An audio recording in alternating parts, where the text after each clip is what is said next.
Hola a todos y bienvenidos a mi canal Sanación Cuerpo Mente. Mi nombre es María Sánchez, soy asesora de salud holística y practico medicina general, al igual que psiquiatría y salud mental. El caso de hoy es destrucción del ego humano. ¿Es verdad que la noche oscura del alma destruye al ego? Primero miremos qué es la noche oscura del alma. Este término proviene del místico español San Juan de la Cruz, quien en el siglo XVI describió esta experiencia como un tránsito necesario para purificar el alma y acercarla a la unión con lo divino. Las características comunes de este proceso incluyen sensación de vacío, abandono o soledad interior, pérdida de propósito o identidad, ruptura con antiguas creencias, vínculos o proyectos, crisis existencial o espiritual, anhelo profundo de verdad, autenticidad y conexión. Durante la noche oscura del alma, muchas estructuras internas se desmoronan. Ideas, roles o metas que sosteníamos desde el ego pierden sentido y en su lugar surge una nueva percepción de lo que somos. Comprendemos que no somos nuestros pensamientos ni nuestras emociones, sino conciencia, y que el ego es solo una parte de la experiencia humana, no su totalidad. El propósito de la noche oscura del alma es facilitar nuestro renacimiento interior. Ella nos lleva a confrontar y soltar las ilusiones construidas por el ego, abriendo espacio para una forma de vida más consciente y alineada con nuestra verdad interior. Aunque supremamente dolorosa, esta fase nos permite trascender la identidad limitada que habíamos adoptado y nos impulsa hacia un despertar profundo. Pero este proceso duele solo porque nos apegamos a los programas obsoletos, porque no queremos soltar las creencias que nos han dado seguridad, porque nos resistimos a reconocer nuestra naturaleza espiritual, es decir, a nuestra esencia. Nuestro letargo espiritual nos impide saber que al otro lado de esta oscuridad y confusión hay claridad, y esa inconsciencia nos produce muchísimo miedo. La noche oscura del alma es un profundo viaje espiritual o crisis existencial, una etapa de intenso sufrimiento interno, un proceso donde sentimos angustia, vacío, desasosiego, confusión y pérdida de sentido. Todo aquello que antes nos ofrecía seguridad, como las creencias, relaciones, identidad, logros, rutinas, etc., comienza a desmoronarse. Lo que antes nos funcionaba ya no nos sirve, ya no nos basta, pero nos resistimos a ese camino y terminamos atrapados en una nube de dolor, angustia y aflicción. Lejos de ser un episodio depresivo común, transitar la noche oscura del alma es una experiencia de transformación espiritual. Es un proceso en el que nuestra alma deja de identificarse con los programas vividos y comienza a buscar algo más auténtico, más profundo y más alineado con su verdadera esencia, que es luz y amor. Es por eso que empezamos a cuestionar nuestra vida y sus procesos desde la raíz. Vivir esta etapa requiere de un gran sentido de enfoque y fortaleza para no sucumbir a las historias de la mente, del ego, que se inventa cuando se siente incómoda o forzada a salir de su zona de confort. Cuando la mente se siente amenazada, su estrategia de supervivencia es manipularnos, inventarse cualquier cantidad de historias para que nos paralicemos y no prosigamos, para que continuemos existiendo en este aparente lugar seguro, un estado de adormecimiento, ignorancia y polaridad absoluta. La noche oscura del alma es un estado emocional intenso, una sensación de falta de propósito, significado o conexión con la vida. Pero este estado de vacío y apatía existencial no son aburrimiento ni soledad, ni mucho menos un castigo del universo. Es una señal que algo viejo en nosotros está muriendo para que algo nuevo pueda nacer.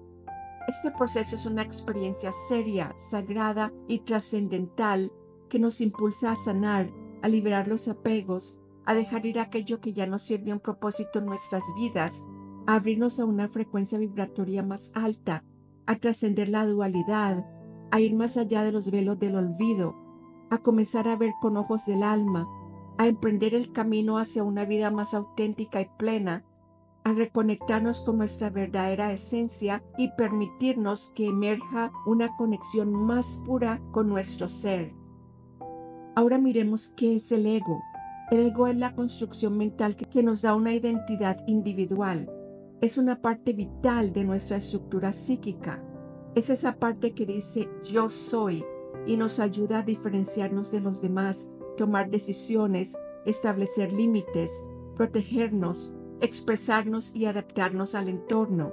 Gracias al ego desarrollamos autoestima, construimos una narrativa personal y funcionamos en sociedad de manera coherente. Desde la psicología, el ego es un componente esencial del aparato psíquico. Actúa como mediador entre nuestros impulsos internos, nuestras emociones y las exigencias del mundo exterior. Nos proporciona autoconciencia, organiza nuestros pensamientos y nos permite mantener un sentido coherente del yo. Nos permite adaptarnos a nuestro entorno, desarrollar vínculos y construir una historia de vida. Sin embargo, desde una perspectiva espiritual, el ego también puede convertirse en una ilusión que limita nuestra verdadera naturaleza. Muchas tradiciones espirituales dicen que el ego es una ilusión, una construcción mental que nos hace creer que somos un yo separado del resto. Esta identidad se alimenta de logros, etiquetas, sufrimientos pasados, aspiraciones y validación externa. Mientras más nos identificamos con ese yo, más sufrimos, pues creemos que todo lo que le ocurre a ese ego es lo que realmente somos. Cuando nos identificamos totalmente con el ego, es decir, con la mente, que incluye nuestros pensamientos, emociones, logros, miedos, roles o posesiones, perdemos de vista que nosotros no somos nada de eso, que nosotros no somos la mente, sino que somos algo más profundo, la conciencia, el observador, el espacio donde la mente se desenvuelve. Y si permanecemos en ese estado, el ego puede volverse controlador, temeroso, reactivo y dominante, generando sufrimiento, comparación, apego, necesidad de validación y desconexión, etc.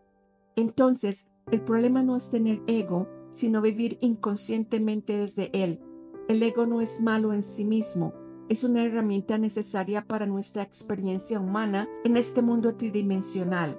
Pero si no somos conscientes de su influencia, puede volverse una barrera que distorsiona nuestra percepción de la realidad.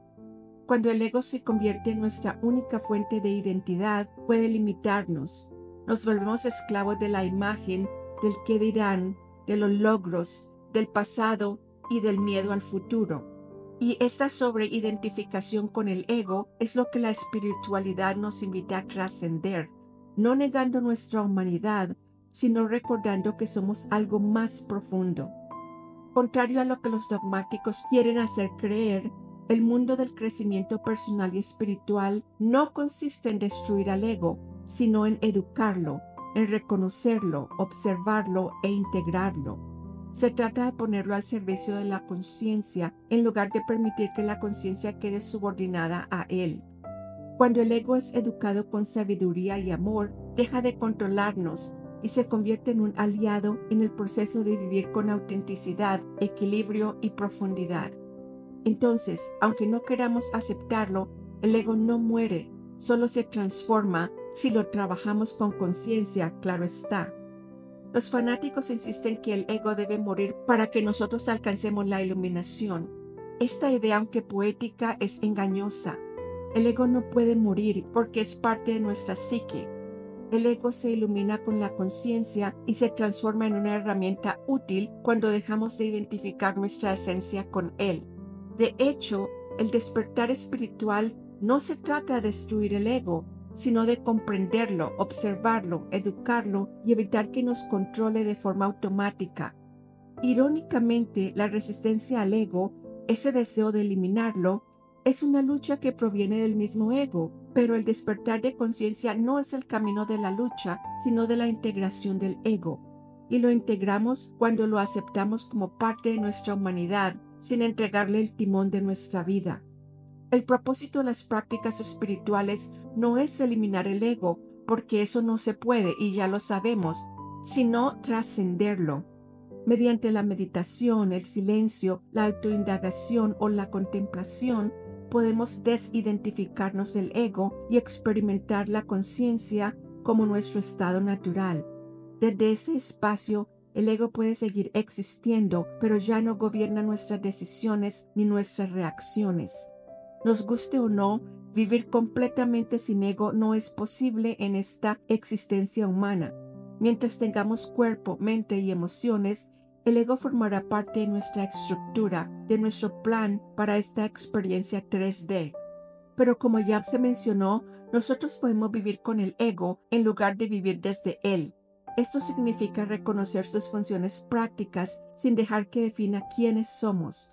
Cuando dejamos de identificarnos con el ego, nos damos cuenta que podemos vivir con más libertad, compasión y claridad, que ya no necesitamos defendernos, competir, agradar o justificar, que podemos responder en lugar de reaccionar.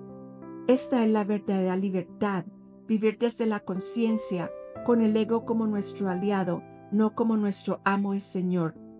En conclusión, la noche oscura del alma no destruye al ego, la noche oscura del alma solo lo confronta, lo expone, lo transforma.